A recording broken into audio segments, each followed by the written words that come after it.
জামাতের লোক এই কাজটা করছে, আজকে সারা পৃথিবীর মানুষ এটা মানতে পারে না। তাকে ওখান থেকে বাই করে তাকে ফাঁসির দড়িতে নেওয়ার দরকার। খালি বহিষ্কার টুরিস না, এটা যে কোন জঘন্য কাম করছে জঘন্য বিচার করতে হবে।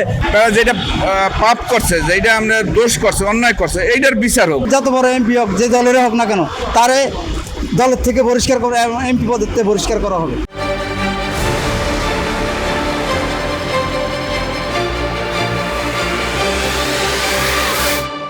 উনি যেই কেলেঙ্কারিতে কেলেঙ্কারি হয়েছে, এখন উনি ওই সংসদে বসিয়া একটা নারীর পক্ষে কথা কিভাবে বলবে বা এই করবে? তাহলে তো অন্য যারা সংসদে যারা সদস্য আছে, যারা এইসব কেলেঙ্কারির ভিতর না, তারা তো হাসবে, টেবিল টাইপে বিভিন্ন রকম ওনারই করবে। তাই লজ্জা নিয়া এই কেলেঙ্কারি এই নিয়া ওই ফেস্টে নিয়া উনি ওই সংসদ করার চাইতে আমি মনে করি না করাই ভালো। উনি নিজেই আপনার আপনার এমপি পদ থেকে আপনার যাইয়ে সরে আসা উচিত, যে এই রকমের লোক আপনার জন্য সংসদে না থাকতে পারে, এই রকমের একটা আইন তৈরি করা হোক। তার কাছে মানুষ শিখবে ভালোটা, তার কাছে নামাজ শিখবে, ভালো মন্দটা শিখবে। 5 ওয়াক্ত নামাজ, রোজা কেমনে ওয়াজ তারাই করে, তারাই যদি জঘন্য কামটা করে, ভালো মানুষের নিরাপত্তা কোন জায়গায়? ভালো মানুষ শিখবে করতে। মানুষ এই যে সাধারণ মানুষ, হ্যাঁ, আর যে অনেকে আলহামদুলিল্লাহ সুরা পারে না, কুলবল্লা সুরা পারে না, এটি তো তারাতে শিখে। বুঝেছি আপনার। তারা তো কোরআন শিব পড়ে, তারা তো ওয়াজ করে, তারা তো তাবলিগ করে, তারা তো নামাজ পড়ে, তারা তো রোজা রাখে, এগুলো তারাই তো শিয়া।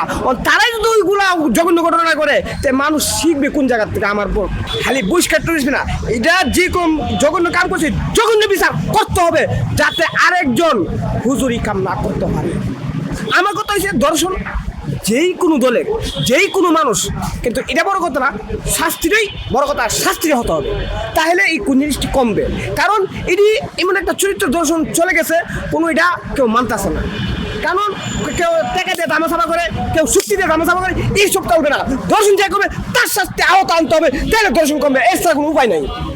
মন্ত্রী এরকম কার্যকলাপে লিপ্ত থাকবে, তাদেরকে দল থেকে বহিষ্কার এবং তাদের সাজার ব্যবস্থা করা আইন অনুযায়ী, এবং যে নারীর প্রতি তার আকর্ষণ এবং এইরকম দুর্ঘটনা করেছে তাদের পরিবারের জন্য আর্থিক সহায়তা করা অতি উত্তম দরকার। যারা নারী নির্যাতন করবে, শিশু দর্শন করবে, যেত বড় হ্যাঁ টাকার প্রলোভন দেখি যারা দর্শনের শিকার করবে এবং নারী দর্শন করবে, শিশু দর্শন করবে, বলাৎকার করবে, হ্যাঁ, তাদেরকে যত বড় এমপি হোক, যে দলের হোক না কেন, তারে দলের থেকে বহিষ্কার করে এমপি পদের থেকে বহিষ্কার করা হবে।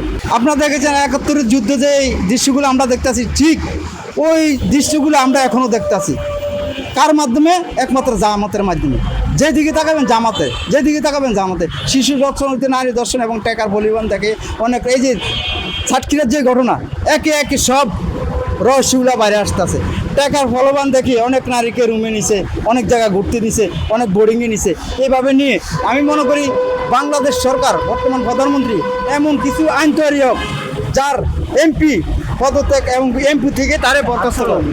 মনের মধ্যে একটা শয়তান ঢুকছে, এই শয়তান ঢোকানোর কারণে উনি কিন্তু ওই মেয়েটা নিয়ে একটা আদর যত্ন করছে, বা মেয়েটার একটা লোভে ফেলাইছে, লোভে ফেলাইয়া মেয়েটারে নিস না, মেয়েটাও একটা লোভে পড়িয়া গেছে, পড়িয়া এরা দুজন একটা জায়গায় গেছে। কিন্তু যে কাজ করছে, একটা খারাপ কাজ করছে, এইটা আমার বিশ্বাস হয় না যে এত বছরের একটা লোক, 70-75 বছরের লোক উনি খারাপ করছে, এইটা আমার বিশ্বাস হয় না। এইটা আইনীয়ভাবে এটা তদন্ত করে তার এই সরকার, বর্তমান সরকার এটার বিচার করুক। তারা যেটা পাপ করছে, যেটা আমরা দোষ করছে, অন্যায় করছে, এইটার বিচার হোক। কিন্তু এমপি পদ যাইবে, এটা আমার ধরে না, এটা এমপি পদ যাইতে হইলে এটা তদন্ত করুক, আর কোনো আরও ভুল আছে কি না। তার এমপির পদ থাকার কোনো নিশ্চিত নেই, তাকে তাকে ওখান থেকে বাই করে তাকে ফাঁসির দড়িতে নেওয়ার দরকার।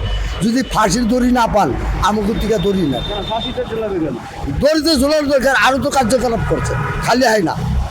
আরও এমপি মন্ত্রী এই যে শিশু বাচ্চা নির্যাতন, মাদ্রাসায় একটু পোলা পান্ড সারা বুটকি মারে, একটু মাদ্রাসায় দেখবেন ছোটো ছোটো বাচ্চা নিরুপায়, না গেলে তাকে পড়া ধরে তাকে মারা হয়। যাদের উপরে মানুষ ভরসা করে, যাদেরকে মানুষ ভরসা করে জনপ্রতিনিধি বানায়, তারা মানে একটা এলাকার বটগাছ, তাদের ছায়া মানুষ দাঁড়াবে, জনগণ দাঁড়াবে। তারাই যদি এই কাজ করে, তারা যদি এরকম দর্শন করে, তাহলে সাধারণ মানুষ কি করবে? তার আমি মনে করি আমার দিক থেকে তার এমপি পদ থাকা উচিত না। জরুরি ভিত্তিতে তার এই আইনটা করার দরকার। যে করবে যত এমপি মন্ত্রী আছে নেতা খাতা আছে সবার পিছে লোক লাগানো দরকার, লোক লাগিয়ে রাখা দরকার।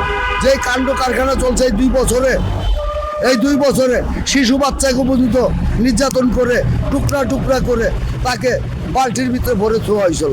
কিন্তু জামাতের লোক এই কাজটা করছে, আজকে সারা পৃথিবীর মানুষ এটা মানতে পারে না, গ্রহণযোগ্য না। কথা বুঝছেন, তারা এই সিরুমে বসিয়া যা ইচ্ছা তাই করবে, এটা তো ঠিক না। অপরাধী দেখেই তো দল থেকে বহিষ্কার হচ্ছে। সে যদি অপরাধী না হবে তাহলে দল থেকে বহিষ্কার করবে কেন? আর দল থেকে যদি বহিষ্কারই হয়, সে যদি অপরাধী হয়, তার বিচার আইনে করবে, তাই বাহিরে থাকবো কেন? আইন সবার জন্যই সমান। আমি রিক্সা চালক, আমার জন্য যদি জেল থাকে, হাই মিনিস্টারের জন্য জেল আছে, তো তার যে যদি অপরাধী হয় তো তার জন্য জেল থাকবে কেন? জেল থাকবে না কেন? এরকম বয়সে এরকম জঘন্য কাজ, আমার দেশে তো মুসলমান একটা রাষ্ট্র, আমার দেশে 96% মুসলমান। তো এই দেশে যদি বিচার ওনা বাহির থেকে হয়, তাহলে এটা কি বিচার আছে?